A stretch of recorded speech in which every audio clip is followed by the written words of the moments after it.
Hello students, आज हम लोग इंटीग्रल कैलकुलस के अंतर्गत रिडक्शन फार्मूला पर बेस्ड क्वेश्चन सॉल्व कर रहे हैं। तो आपका क्वेश्चन है कि find reduction formula for integral of x to the power m into a plus b into x to the power n whole to the power p dx। अब इसको बनाने का जो एक तरीका है वह है कनेक्ट, या यूँ कहें कि एक क्वेश्चन है, क्वेश्चन में भी यही करना है। Connect integral x to the power m into A plus B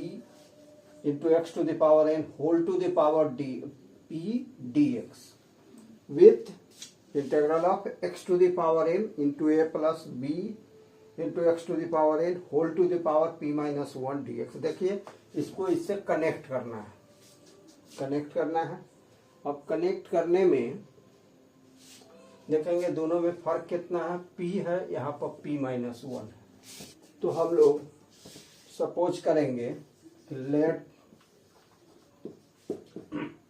p equals to, देखेंगे x to the power m plus 1। ध्यान देंगे कि हम लोग क्या सपोज कर रहे हैं। p equals to x to the power m plus 1 into a plus b into x to the power n to the power p minus 1 plus 1। इस तरह से, मतलब इसमें भी प्लस 1, इसमें भी प्लस 1, इसको p के रूप में मानते हैं। इक्वल्स टू हो जाएगा x to the power m plus 1 into a plus b into x to the power n whole to the power p minus 1 plus 1 cut गया ये। अब इसको डिफ्रेंशिएट करना है विथ रेस्पेक्ट टू x। तो differentiating with respect to x dp by dx equals to क्या हो जाएगा, u इंटू वी है। तो फर्स्ट ऑफ ऑल हम लोग सेकेंड वाले का करते हैं। इसमें कोई रूल नहीं है कि किसको करेंगे पहले। तो आइए first function as it is रख देंगे, सेकेंड का करेंगे। तो डिफरेंशियल कोएफिशिएंट करते समय पावर को पहले लिख लेते हैं, फिर 1 पावर इसका लेस हो जाएगा, 1 पावर लेस हो जाएगा, फिर अंदर घुसते हैं। तो ये तो कांस्टेंट 0 हो जाएगा, plus b into x to the power n का डिफरेंशियल कोएफिशिएंट क्या हो जाएगा, तो n into x to the power n minus 1 ये हो जाएगा। प्लस अब second function as it is रहेगा, फर्स्ट का करेंगे। तो फर्स्ट का डेरिवेटिव क्या आएगा, m plus 1 into x to the power m plus 1 minus 1। तो x to the power m रह जाएगा into a plus b into x to the power n whole to the power p। ऐसा हुआ। This implies dp by dx equals to, यहाँ देखेंगे इसको arrange करेंगे हम, x to the power m plus 1। ध्यान देंगे x to the power m plus 1 है, x to the power n minus 1 है। तो x to the power m plus 1 plus n minus 1 into p into b into n into a plus b into x to the power n whole to the power p minus 1। अब plus यहाँ पर m plus 1 second, जो second term है उसमें m plus 1 into x to the power m into a plus b x to the power n whole to the power p। This implies dp by dx equals to minus 1 plus 1 cancel हुआ। अब देखेंगे इसको arrange करेंगे हम। तो देखिए कैसे कैसे अरेंज करेंगे, p into n into b into x to the power n इतना ले लेते हैं एक साथ, और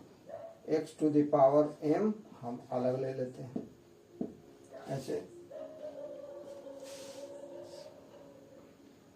into a plus b x to the power n whole to the power p minus 1 plus m plus 1 into x to the power m into a plus b into x to the power n whole to the power p। अब देखिए यहाँ पर क्या किया है हमने, तो b into x to the power n वैसा ही इसको बना दिया है, b into x to the power n और x to the power m को अलग कर दिया है। अब इसमें हम क्या करेंगे, p into n into x to the power m और इसका b into x to the power n जो है उसमें हम a ऐड कर देते हैं ब्रैकेट में, तो a plus b into x to the power n, अब माइनस a कर देते हैं, a प्लस है, a माइनस, a कटेगा तो फिर उतना ही रह जाएगा, into a plus b into x to the power n whole to the power p minus 1, अब plus m plus 1 into x to the power m into a plus b into x to the power n whole to the power p। अब देखिए this implies dp by dx equals to, अब ये दो part हो गए, दोनों में हम इससे मल्टीप्लाई करते हैं, डिस्ट्रीब्यूटिव प्रॉपर्टी एक तरह से लगाते हैं, p n x to the power m और इसमें इसे मल्टीप्लाई कीजिए तो a plus B into x to the power n, यहाँ तो पावर 1 होगा, यहाँ पावर p माइनस 1 है, मल्टीप्लाई करेंगे तो p minus 1 plus 1 minus 1 plus 1 cancel होगा, p हो जाएगा। फिर a में मल्टीप्लाई करने के लिए ये भी आ जाएगा, यहाँ पर क्या आएगा, p into n into x to the power m into a और a plus b into x to the power n whole to the power p minus 1, अब plus m plus 1 into x to the power m into a plus b x n whole to the power p। कुछ नहीं है, इसमें हमने b into x to the power n into x to the power m किया, और b into x to the power n यहाँ भी है, यहाँ भी है, इसमें a है, इसमें a नहीं है, तो इसमें a ऐड कर दिए, a सब्ट्रैक्ट कर दिए, फिर ये दो पार्ट हो गया। तो पहला पार्ट जो है a plus B into x to the power n, a plus B into x to the power n, दोनों का बेस सेम है, दोनों को मल्टीप्लाई करेंगे तो p माइनस 1 प्लस 1 वो माइनस 1 प्लस 1 कैंसिल हो जाएगा, तो ये आया। फिर माइनस, तो इससे मल्टीप्लाई होगा इसमें, फिर इससे भी होगा, तो p into n into x to the power m into a into ये टर्म। अब देखिए dp by dx equals to, अब यहाँ पर देखेंगे कि यह टर्म और यह टर्म दोनों एक जैसा है, ये दोनों टर्म एक जैसे, दोनों में a plus b x to the power n whole to the power p दोनों में है। तो ऐसा करते हैं हम लोग, x to the power m निकाल लेते हैं, फिर निकालते हैं a plus B into x to the power n whole to the power p, तो यहाँ बच जाएगा आपको pn और यहाँ बच जाएगा प्लस m प्लस 1, ऐसा हो जाएगा। हमने कॉमन कौन कौन सा लिया है, x to the power m लिया है, उसके बाद इसको कॉमन लिया है, यहाँ x to the power m इसको, तो यहाँ बचा है pn, p इंटू n, यहाँ बचा है m प्लस 1, तो pn प्लस m प्लस 1 हो गया। फिर यहाँ minus sign, pn x to the power m into a plus b into x to the power n whole to the power p minus 1 होना चाहिए, ऐसा हुआ। अब देखिए dp इक्वल्स टू dx इसमें लग जाएगा, x to the power m into a plus b into x to the power n whole power p into pn plus m plus 1 minus pn x का पावर m, a यहाँ लिख देते हैं शुरू में, a plus B into x to the power N whole power P minus one. Term को हम पीछे लाते हैं, इसको पीछे लाएंगे और a plus b x n to the power P. अब देखिए D P by D X, तो डी एक्स यहाँ जाएगा तो इंटेग्रल लग जाएगा, इंटेग्रेट करेंगे दोनों तरफ, हम दोनों तरफ इंटेग्रेट किए तो इंटेग्रल डीपी का इंटेग्रल क्या होगा, पी इक्वल्स टू, ये तो पीछे ही रहेगा, p N plus M plus one, और ये देखिए फाइंड तो इसी का वैल्यू करना है। चलिए तो x to the power M into A plus b x to the power N whole to the power p d x, अब minus a into p into n, और integral x to the power m to a plus B into x to the power N whole to the power P minus one D x, ऐसा हुआ। यहाँ पर P रह गया। अब P की जगह पर हम पी किसको सपोज किए थे, आपको याद होगा, x to the power m plus one into था